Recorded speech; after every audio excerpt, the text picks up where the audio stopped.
نبی علیہ السلام اپنے والد کو یاد کرتے اور آپ صلی اللہ علیہ وسلم آپ دیدہ ہو جاتے کہ میں نے اپنے باپ کو نہیں دیکھا۔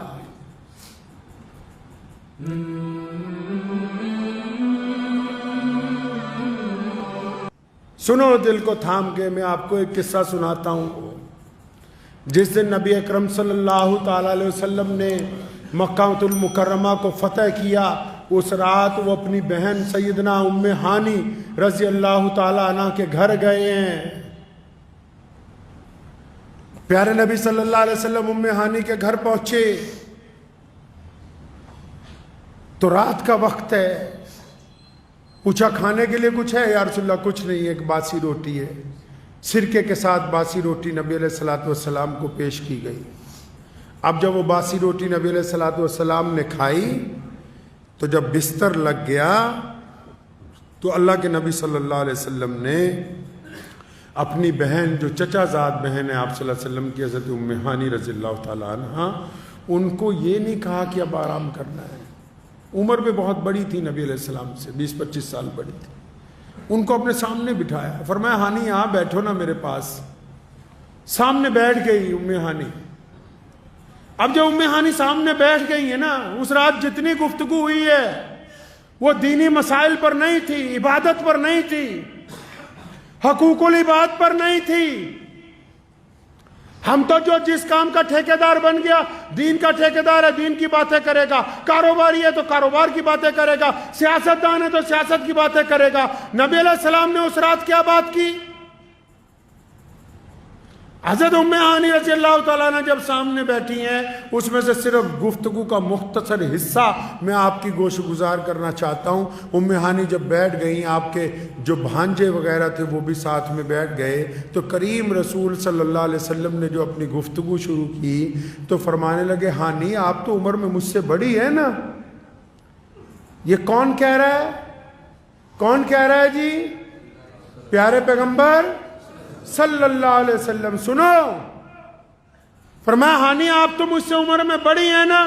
جی یا رسول اللہ میں آپ سے بڑی ہوں۔ اور نبی علیہ السلام کی آنکھوں میں آنسو آ گئے۔ فرمایا ہانی یہ تو بتا، میں جب پیدا ہونے والا تھا 2-3 مہینے پہلے میرے والد حضرت عبداللہ کا انتقال ہو گیا، وہ اس دنیا سے چلے گئے، تو میں تو اپنا پیو نہیں تکیا، تم تو بتاؤ، تم نے میرے والد سیدنا عبداللہ کو دیکھا تھا، میرے ابو نظر کیسے آتے تھے بتاؤ مجھے آج کی رات سے۔ فرمایا بتاؤ صحیح ان کا چہرہ کیسا تھا، ان کے خد و خال کیسے تھے، بولتے کیسے تھے، چلتے کیسے تھے۔ اور ام ہانی نے پھر سیدنا عبداللہ کی عظمت بیان کی ہے اور ان کی شرافت بیان کی ہے، ان کا قد و کاٹ بیان کیا، ان کی خوبصورتی بیان کی۔ نبی علیہ السلام اپنے والد کو یاد کرتے اور آپ صلی اللہ علیہ وسلم آپ دیدہ ہو جاتے کہ میں نے اپنے باپ کو نہیں دیکھا۔ بہت سارے لوگ مدینے جاتے، اللہ تعالیٰ آپ سب کو بھی لے جائے کہیں آمین، لیکن بتھیروں کو نہیں پتا ہوگا میرے آقا صلی اللہ علیہ وسلم 6 سال کی عمر میں بھی مدینہ گئے تھے۔ میرے آقا صلی اللہ علیہ وسلم 6 سال کی عمر میں مدینہ گئے تھے۔ تو مدینہ کیا کرنے گئے تھے بھائی؟ مدینہ کیا کرنے گئے تھے؟ اور مدینہ نبی علیہ السلام کا شہر تو ہے ہی، لیکن مسلمانوں مدینہ میرے نبی علیہ السلام کا ننہال ہے، اور میرے نبی علیہ السلام کے ابو محترم کا انتقال مدینہ منورہ میں ہوا تھا، اور سیدنا آمنہ حضور صلی اللہ علیہ وسلم کو 6 سال کی عمر میں ان کے والد کی قبر پر مدینہ منورہ لے کر گئی تھی۔ تبھی واپسی میں سیدنا آمنہ رضی اللہ تعالی عنہ کا انتقال ہوا۔ میرے مسلمان بھائیوں یاد رکھو، یہ جو دین ہے یہ صرف عبادت کا نام نہیں ہے، دین ایک مکمل نظام زندگی کا نام ہے۔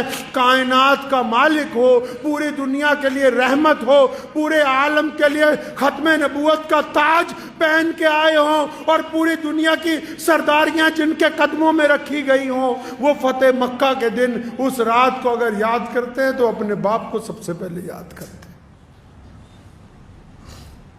اور جن لوگوں کے پاس یہ نعمت ہے، جن کے پاس یہ نعمت ہے، وہ نخرے کرتے پھرتے ہیں، نخرے کرتے ہیں کہ جی ہمیں تو ٹائم نہیں ہے، آج کل آپ بڑے گھروں میں چلے جاؤ، جتنے امیر لوگ ہیں یا آج کل جتنے آپ مڈل کلاس لوگ ہو، جتنے بھی ہو، ایسے جاتے ہیں رات کو ماں باپ کے کمرے میں جیسے کسی بہت ملٹی اسپیشلٹی ہاسپٹل کا ڈاکٹر آیا ہو. جا کے دروازہ کھول کے کیا پوچھیں گے؟ ڈیڈی دوائی کھائی؟ ابو جی دوائی کھائی؟ باپ کہتا ہاں بیٹا کھائی. اچھا شوگر چیک کی؟ ہاں جی کر لی. بی پی چیک کیا؟ ہاں جی کر لیا. اچھا ٹھیک ہے پھر آپ آرام کیجئے، اللہ حافظ. یہ جو کام تو کر رہا ہے یہ تو ایک ڈاکٹر بھی اچھی طرح کر سکتا ہے. یہ جو آپ نے کام پکڑا لوگوں نے کہ باپ کے کمرے میں گئے، ماں کے کمرے میں رات کو گئے اور جا کر کہا کہ اچھا دوائی کھائی کہ نہیں کھائی، بلڈ پریشر چیک کیا کہ نہیں کیا، یہ تو ایک ڈاکٹر بھی اچھی طرح کر سکتا ہے. تمہارا کام کیا تھا کہ رات کو جا کے اپنے باپ کے پیر دباتے، اپنی ماں کے پاؤں دباتے، اس کے پاس وقت گزارتے، ان کا مشورہ مانتے. پیسوں کی دنیا محتاج نہیں ہے، ماں باپ کو تمہارے پیسے سے کچھ نہیں لینا. کون سے پیسے کی بات کر رہا ہے؟ کس پیسے کی بات کرتا ہے؟ جن کے ٹکڑوں پہ ساری زندگی پلا تو ان کے سامنے پیسے کی بات کرتا ہے. جنہوں نے اپنا خون جگر پلا پلا کے تجھے بڑا کیا ان سے پیسے کی بات کرتا ہے. ان کو پیسوں کی ضرورت نہیں تھی، ان کو تیری محبت کی ضرورت تھی. یہ چاہتے تھے کہ رات کو میرا بیٹا آئے گا تو میرے پاس 1-2 گھنٹے بیٹھے گا، میرے ساتھ چند باتیں کرے گا. لیکن بیٹے کو تو فرصت ہی نہیں ہے. حضرت رومی رحمت اللہ علیہ نے ایک حکایت لکھی ہے، فرمایا ایک شخص کی شادی ہوئی، نوجوان بیوی نے کہا تیرا باپ سارا دن کھانستا ہے. یہ جو واقعہ ہے مولانا روم رحمت اللہ علیہ نے لکھا ہے. تو اپنے باپ کے کمرے میں گیا، کہنے لگا ابا جی تم بہت کھانستے ہو، میری بیوی کو پریشانی ہوتی، یہ کمبل لے لو اور باہر باڑے میں سو جایا کرو، وہاں تمہیں ٹھنڈ نہیں لگے گی اس کمبل کی وجہ سے. جب باپ اٹھنے لگا نا تو اس کا بیٹا آیا، مطلب پوتا آیا اس شخص کا، تو اس نے کمبل لے کے نا بیچ میں سے پھاڑ دیا. تو اس بندے نے اپنے بیٹے سے کہا کہ تم نے اپنے دادا کا کمبل کیوں پھاڑا؟ کہنے لگا ڈیڈی اس کمبل کو اس لیے پھاڑا ہے کہ کل کو جب تو بڈھا ہو جائے گا نا، کھانسے گا، تو تجھے بھی تو اس باڑے میں بھیجنا ہے، تو اس وقت دوسرا کمبل کہاں سے لاؤں گا، اس لیے آج آدھا کمبل تیرے لیے رکھ رہا ہوں. لکھ لو، نشان لگا لو ان لوگوں پہ جو ماں باپ کے نافرمان ہیں، وہ دنیا میں کامیاب نہیں ہو سکتے. اللہ تعالیٰ نے یہ پابندی لگائی نماز پڑھنے والوں کے لیے کہ اس سجدے سے پہلے ماں باپ کی رضامندی ضروری ہے. اگر یہ سجدہ باپ کی بغاوت کے ساتھ ادا کیا جا رہا ہے، جو شرعاً ناجائز ہو وہ بغاوت.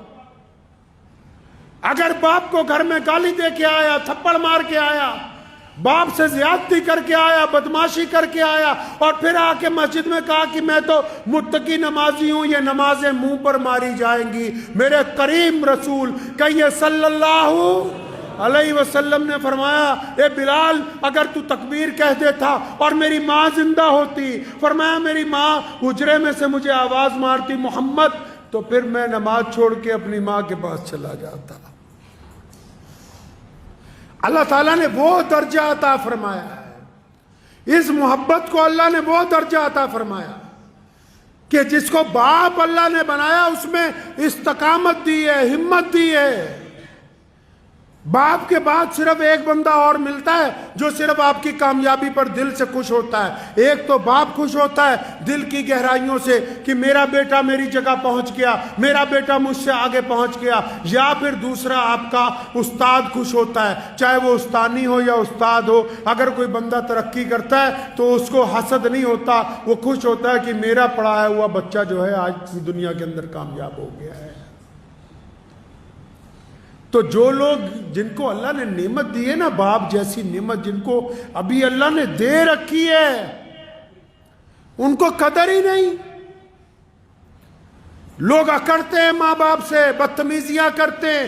امام غزالی رحمت اللہ علیہ نے لکھا ہے، فرمایا ایک دن رات کو نا میں تفسیر لکھ رہا تھا قرآن پاک کی، اور میرا چھوٹا بھائی جو ہے نا، ان کا جو چھوٹا بھائی تھا وہ بھی بہت اپنے دور کا پہنچا ہوا عالم تھا، لیکن بھائیوں میں کبھی اتنی زیادہ نہیں بنی، تو وہ جو چھوٹا بھائی ہے یہ ساری رات قرآن پاک کی تفسیر لکھتے رہے، وہ ساری رات اماں جی کے پاؤں دباتا رہا، ابو کے پاؤں دباتا رہا۔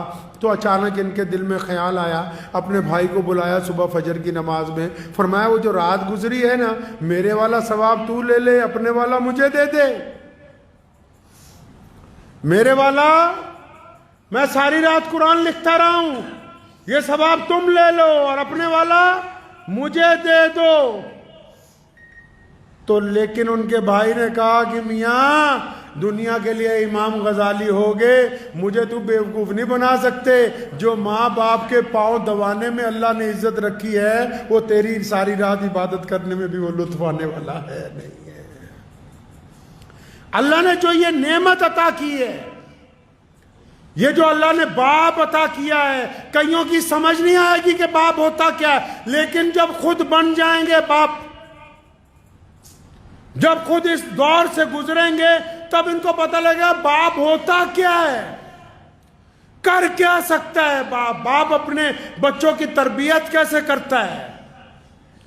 میرے والد محترم شیخ اسلام مولانا حبیب الرحمن لدھیانوی رحمۃ اللہ علیہ کو میں نے دیکھا کہ روزانہ ساری زندگی روزانہ جب تک روزانہ اپنے والد کے لیے روزانہ قرآن پڑھ کے صبح دوپہر شام مغفرت کی دعا نہیں کر لینی، اپنے باپ کو یاد نہیں کر لینا، تب تک چین نہیں آتا تھا۔ ایک بندہ جو اتنے بڑے مقام پر پہنچ گیا ہو، وہ اپنے باپ کو یاد کر رہا ہو، ہر بات میں اپنے والد کا ذکر، کیونکہ بندہ جب جس مقام پر پہنچتا ہے، اگر ہم اپنے آپ کو دیکھیں گے، اپنی تاریخ کو دیکھیں گے، اگر میرے جیسا انسان بھی اپنی تاریخ کو دیکھے گا، ہم اگر پیچھے کو جائیں گے، چند سال اور پیچھے چلے جائیں گے، تو ہم تو کسی قابل بھی نہیں ہیں۔ اگر آج جس مقام پر پہنچے ہیں وہ تو باپ کی دعاؤں کی وجہ سے پہنچے۔